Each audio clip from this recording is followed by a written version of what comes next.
Hi dear friends, எல்லோரும் எப்படி இருக்கீங்க? நல்லா இருக்கீங்களா? குடும்பத்தில் பிரச்சனை இல்லாதவங்க யாருமே இல்லைங்க.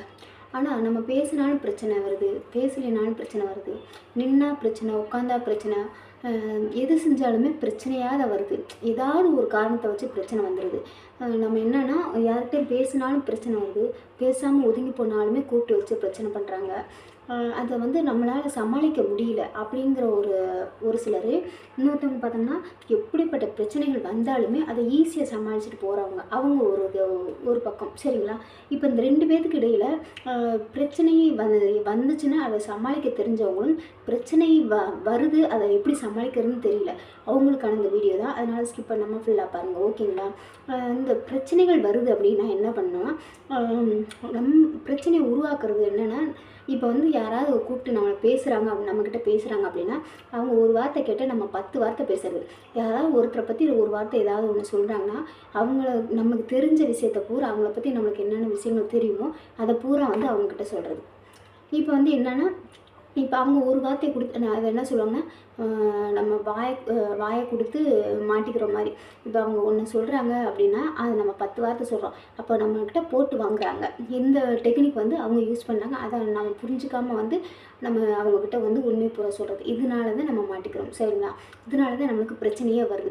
ஒரு சிலர் பாருங்கள், இப்போ நம்ம போயிட்டுருப்பாங்க, கூப்பிடுவாங்க, பேசுவாங்க. ஆனால் அவங்க என்ன கேட்குறாங்களோ அதுக்கு மட்டும் பதில் சொல்லிட்டு போயிடுவாங்க. அதுவும் தெளிவாக சொல்லுவாங்க. ஏதாவது யாரை பற்றியாவது கேட்குறாங்க அப்படின்னா அவங்கள பற்றி எனக்கு தெரியாது அப்படின்னு சொல்லிட்டு அவங்க என்னென்னா நிதானமாக தப்பிச்சு போயிடுவாங்க. இதுதான் அவங்க பிரச்சனைகளுக்குள்ளே மாட்டாமல் இருக்கிறதுக்கு காரணம். சரிங்களா? நம்மளுக்கு தெரிஞ்சாலுமே எந்த ஒரு விஷயமா இருந்தாலும் நம்ம சொல்லக்கூடிய இடத்துல வந்து சொல்கிற மாதிரி இருக்கணும். எல்லாருக்கிட்டையும் எல்லா விஷயத்தையுமே சொல்லக்கூடாது. ஏன்னா அப்படி சொன்னோம்னா நம்மளே பிரச்சனையை விளைவிடுத்து வாங்குற மாதிரி ஆகிப்போம். சரிங்களா? யாருமே எப்பயுமே நம்பக்கூடாது. நம்மக்கிட்ட நல்லவங்களாக பேசுவாங்க. ஆனால் வந்து அவங்களே இப்போ நம்ம என்ன சொல்கிறோம் அப்படிங்கிறத கேட்டுகிட்டே போய் இப்போ யாரை பற்றி சொல்லியிருக்கோமோ அவங்கக்கிட்ட போய் அப்படியே வந்து ஒப்பிச்சிருவாங்க. பாடம் படித்து ஒப்பிக்குவோம் பார்த்தீங்களா, அது மாதிரி ஒப்பிச்சிருவாங்க. அப்போ என்ன பாகும், இவங்க வந்து நம்ம 2 பேருக்கு இடையில் வந்து பிரச்சனை உருவாக்கிட்டு அவங்க வந்து அதில் குளிர் காய்வாங்க.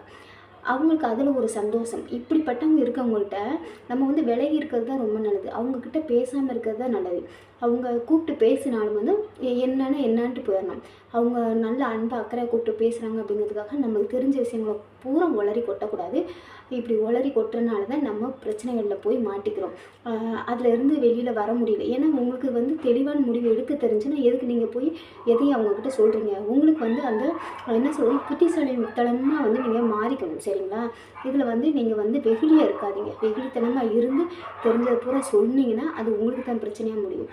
நீங்கள் வந்து கொஞ்சம் புத்திசாலித்தனமாக வந்து மாறிக்கோங்க.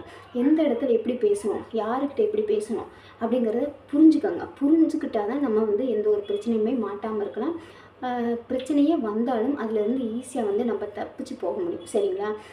இப்போ என்ன அப்படின்னா, இப்போ நான் ஒரு விஷயம் சொல்லிட்டேன். சரிங்களா? இப்போ வந்து என்னென்னா, ஏதாவது இப்போ வந்து நம்ம ஒரு ஜாப்பில் இருக்கோம்னு வச்சுக்கோங்க. ஏதாவது வந்து வேலை பார்த்துட்ருக்கோம், ஒரு ஆஃபீஸில் இருக்கோம். நம்ம வந்து அங்கே வந்து ரொம்ப ஸ்ட்ரிக்டாக இருப்பாங்க அந்த ஆஃபீஸில். அப்படிங்கும்போது நம்ம வந்து என்னென்னா அந்த டயத்துக்கு வந்து போகணும், லேட்டாக போகக்கூடாது. சப்போஸ் என்னைக்காவது ஒரு நாள் வந்து லேட்டாக வந்துட்டோம் அப்படின்னா அதை வந்து மறைக்க தெரிஞ்சுக்கணும். அதை பொய் சொல்ல தெரிஞ்சுக்கணும். அதாவது கற்றுக்கணும். அவங்க நம்புகிற மாதிரி பொய் சொல்லணும். இப்போ வந்து அவங்க ஏன் லேட்டு அப்படின்னா நம்ம என்ன சொல்கிறதுனா, அப்படியே என்ன சொல்கிறதுனா கொஞ்சம் அப்படியே உளரணும். இல்லை அப்படி இப்படின்னு சொல்லிட்டு கொஞ்சம் பதட்டத்தோடு உளர்றோம் அப்படின்னா, தடுமாறுறோம் அப்படின்னா அவங்க ஈஸியாக புரிஞ்சுக்கோங்க நம்ம ஏதோ பொய் சொல்கிறோம் அப்படின்ட்டு. டக்குன்னு நான் இங்கே போனேன், இவ்வளோ லேட் ஆச்சு, இதனால தான் நான் இங்கே வந்தேன் அப்படின்னு சொல்லிட்டு ஷார்ட் அண்ட் ஸ்வீட்டாக டக்குன்னு சொல்லிடணும். அதாவது உளராமல் தடுமாறாமல் சொல்லணும். நம்ம பேச்சில் வந்து தெளிவு இருக்கணும். அப்போ தான் வந்து நம்ம எந்த ஒரு பிரச்சனையிலையும் மாட்ட மாட்டோம். என்னென்னா நம்மளை வந்து நம்ம மேலே அவங்களுக்கு நம்பிக்கை வரும். அதனால தான் சொல்கிறேன், நம்ம வந்து எந்த ஒரு விஷயத்தையுமே ஷார்ட் அண்ட் ஸ்வீட்டாக பேச வேண்டிய இடத்துல பேசணும். அதாவது நம்ம வாயை கொடுத்து அவங்க வந்து நம்ம வாயை பிடுங்குறாங்க மீன்ஸ் அதாவது எதாவது ஒன்று சொல்லி நம்மக்கிட்ட இருந்து ஏதோ அதாவது தெரிஞ்சுக்க விரும்புகிறாங்க அப்படின்னா அவங்கள நீங்கள் புரிஞ்சுக்க ஃபஸ்ட்டு பழகிக்கணும் சரிங்களா. புத்திசாலித்தனமாக நடந்துக்கணும். அவங்க என்ன கேட்குறாங்களோ அதுக்கு மட்டும் பதில் சொல்லிட்டு தேவையில்லாத விஷயங்களை பற்றி கேட்குறாங்க அப்படின்னா, உங்களுக்கு தெரிஞ்ச விஷயங்களை அவங்க தெரிஞ்சுக்கணும்னு நினைக்கிறாங்க அப்படின்னா, நீங்கள் வந்து அவங்க டக்குன்னு முடிச்சுட்டு எனக்கு தெரியாது வேலை இருக்குது, இல்லை நான் கொஞ்சம் பிஸியாக இருக்குது அப்படின்னு சொல்லிட்டு வந்துடுங்க. அவங்கக்கிட்ட வந்து எதையுமே சொல்லணும் அப்படின்னு நினைக்காதீங்க. அப்போ தான் நீங்கள் வந்து எந்த ஒரு பிரச்சனையும் மாட்ட மாட்டீங்க சரிங்களா. அதனால உங்களோட லைஃப்பை நீங்கள் தான் பார்த்துக்கணும். இப்போ வந்து உங்களுக்கு பிரச்சனை அப்படின்னா எல்லோரும் அவங்கள வந்து உங்ககிட்ட பேசுகிறவங்க எல்லோரும் அவங்க முன்னாடி நிற்க மாட்டாங்க. அந்த பிரச்சனையை நீங்கள் தான் சால்வ் பண்ணணும். நீங்கள் தெளிவாக இருந்தால் தான் எந்த ஒரு பிரச்சனை வந்தாலுமே அதை தெளிவான முடிவு எடுக்க முடியும். பிரச்சனை வராமலும் பார்த்துக்க முடியும் சரிங்களா. அதனால நீங்கள் வந்து வெகுளியாகவே இருக்காதீங்க.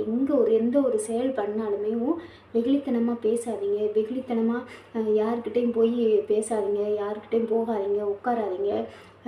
எப்பயுமே வெகுளியாக இருக்காதீங்க. பார்க்குறவங்கள்ட்ட சிரிச்சோம்னா அது தப்பாக போயிடும். ஏன்னா அவங்க சிரிக்கிறாங்கன்னு நம்மளும் சிரிச்சோம்னா அதை பார்க்குறவங்க தப்பாக புரிஞ்சுக்குவாங்க சரிங்களா. பார்க்குறவங்க எல்லாத்தையும் பார்த்து சிரிக்கக்கூடாது, பார்க்குறவங்களெல்லாம் பார்த்து பேசக்கூடாது.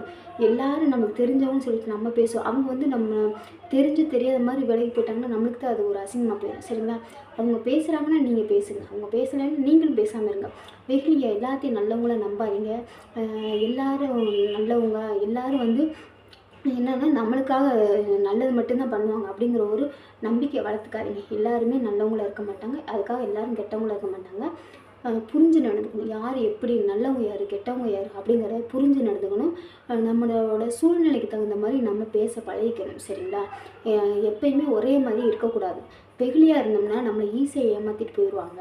அதனால கொஞ்சமாவது புத்திசாலித்தனமாக இருக்க பழகிக்கணும். அதை தான் இந்த வீடியோவில் சொல்லியிருக்கேன். அதனால் எப்போயுமே வெகுளித்தனத்தோடு இருக்கிறத விட்டுட்டு புத்திசாலித்தனமாக எப்படி இருக்கலாம், யார் எப்படிப்பட்டவங்க, நல்லவங்க யார் கெட்டவங்க யார் அப்படிங்கிறத புரிஞ்சு நடந்துக்கோங்க ஓகேங்களா. இந்த வீடியோ உங்களுக்கு பிடிச்சிருந்தா லைக் பண்ணுங்கள், ஷேர் பண்ணுங்கள், கமெண்ட் பாக்ஸ் கமெண்ட் பண்ணுங்கள். சப்ஸ்கிரைப் பண்ணாதீங்கன்னா சப்ஸ்கிரைப் பண்ணிட்டு பெல்லைக்கான கிளிக் பண்ணிட்டு ஆல் கிளிக் பண்ணுங்கள். டெய்லியுமே வீடியோஸ் போட்டு ஷார்ட்ஸ் போட்டு லைவ் போட்டுட்டு எல்லாத்தையுமே பாருங்கள் ஓகேங்களா. ஓகே பாய்ங்க.